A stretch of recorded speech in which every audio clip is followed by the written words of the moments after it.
Ujjwala बैसाने yes Marathi news मध्ये आपलं स्वागत। आता पाहूया एक स्पेशल रिपोर्ट। शिक्षक मतदारसंघात आज विक्रमी मतदानाची शक्यता। नाशिक विभागीय शिक्षक मतदारसंघामध्ये आज मतदान होत असून मतदारांमध्ये उत्साह दिसून आला।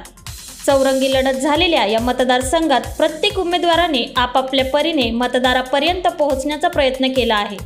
दिंडोरीमध्ये आपल्या प्रतिनिधींनी मतदान प्रक्रियेचा घेतला आढावा। या प्रसंगी महाविकास आघाडीचे उमेदवार संदीप गुळवे यांनी भेट दिली असता त्यांनी सांगितले की महाविकास आघाडी म्हणून आम्ही हे जे इलेक्शन्स करतोय पीडीएफ समविचारी संघटना शिक्षक भारती यांच्या माध्यमातून सगळ्या शिक्षकांचा अतिशय उत्स्फूर्त प्रतिसाद मला मिळतोय। नक्कीच या इलेक्शनमध्ये आम्ही विजयी होऊ याची मला खात्री आहे। नाशिकमध्ये अतिशय चांगला प्रतिसाद आहे। इथे दिंडोरीत पण खूप छान मतदान होतंय।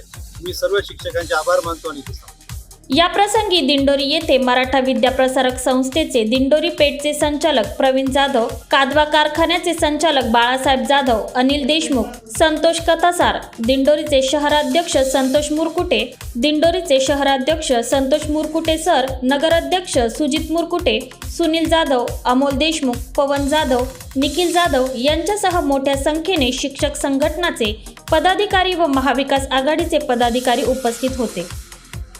या निवडणुकीच्या निमित्ताने काही ठिकाणी पैसे वाटपाचे व्हिडिओ समोर आले, तर काही ठिकाणी महिला शिक्षकांना पैठण्या देण्यात आल्याची माहितीही मिळत आहे। काही ठिकाणी पॅकेट मिळाले का अशी चर्चा आहे। शिक्षक हा सुशिक्षित असतो। शिक्षकाकडे पुढची पिढी घडवण्याचे काम असते। जर शिक्षक मतदारसंघामध्ये मतदानाच्या बदल्यात आर्थिक देवाणघेवाण होत असेल तर कशा प्रकारे पुढील पिढी घडणार, असा प्रश्न सर्वसामान्य जनता विचारत आहे।